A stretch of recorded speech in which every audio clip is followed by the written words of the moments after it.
Hello बच्चों।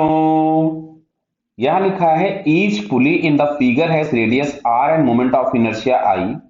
The acceleration of block is clear. तो सबसे पहले चलिए, ये जो कैपिटल एम है इसका अगर हम फ्री बॉडी डायग्राम बनाए तो कैपिटल एम जी नीचे लगेगा। यहां कहीं पर टेंशन हम लोग खुद भी इस वाली स्ट्रिंग में टी वन मान ले रहे हैं।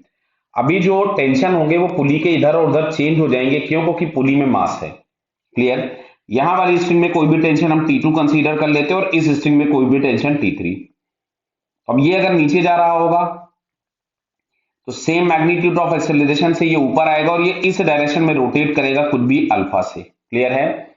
और अल्फा इज इक्वल टू हम लोगों के पास होगा ए बाई आर। सिमिलरली ये वाला इधर रोटेट करेगा सेम एंगुलर एक्सेलरेशन अल्फा से। तो अगर मैं इक्वेशन लिखूं तो यहां से हमारे पास मिलेगा capital M G minus T one is equal to capital M ए।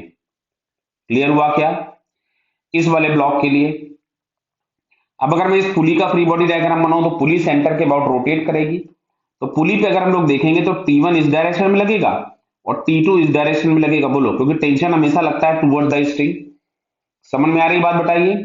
और ये जो रोटेशन दिख रहा है हमको वो T1 की डायरेक्शन में दिख रहा है, मतलब T1 का टॉर्क बड़ा है। तो T1 into small R minus T2 into small R, ये हमारे पास हो गया net torque is equal to I into alpha. बराबर है आई इंटू अल्फा। तो यहां से हम लोग लिख सकते थे T1 minus T2 is equal to I, और अल्फा की जगह ए बाई आर आएगा और ये वाला आर मैंने कॉमन लेकर के नीचे कर दिया तो ए बाई आर स्क्वायर। ये इक्वेशन नंबर 2 बन गया। चलिए साहब, अब हम इस पुली का फ्री बॉडी डायग्राम बनाते हैं। तो इस पुली के फ्री बॉडी डायग्राम में T2 इधर लगेगा, T3 इधर लगेगा। लग रहा बेटा? दिख रहा है आपको? और रोटेशन जो होता दिख रहा है वो हमको T2 की डायरेक्शन में दिख रहा है, मतलब T2 का टॉर्क बड़ा होगा। तो T2 into R minus T1 into R, ये आ गया net torque is equal to again I into alpha. फिर से मैं इसको लिख सकता था T2 minus, sorry T2 minus T3 है ये, दिस वन इज 3। क्लियर है? मैं वापस लिख दे रहा हूं, T3 है ये। तो कंसेंट्रेशन यही रखेंगे, अदरवाइज गलत हो जाएगा। फिर अल्फा की जगह ए बाई आर रखेंगे और ये वाला एक आर और नीचे जाएगा तो आर स्क्वायर हो गया। ये इक्वेशन नंबर 3 बन गया।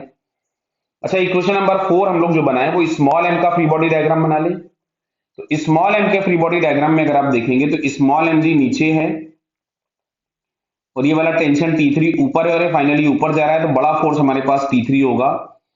तो T3 minus small M G is equal to M into A. ये बन गया इक्वेशन नंबर 4।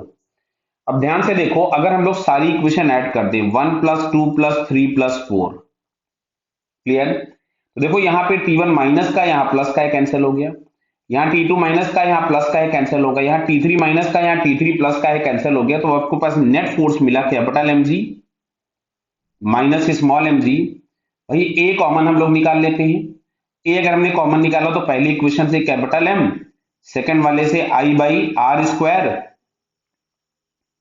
सेकंड वाले से आई बाई आर स्क्वायर, थर्ड वाले से भी आपको आई बाई आर स्क्वायर ही मिलेगा, देख लीजिए आराम से। थर्ड वाले से भी आपको यहां से मिला आई बाई आर स्क्वायर और फोर्थ वाले से आपको मिल जाएगा small M.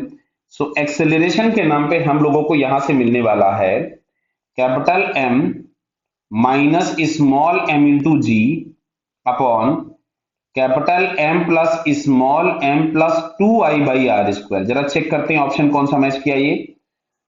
Capital M minus small M into G, ये फर्स्ट ऑप्शन में ही हम लोगों को दिख रहा है। ध्यान से देख लो बेटा। हाँ, तो फर्स्ट वाला आंसर ही हम लोगों को यहाँ पे करेक्ट दिखता है। So it's correct answer is 1। Clear बेटा? Okay, all the best.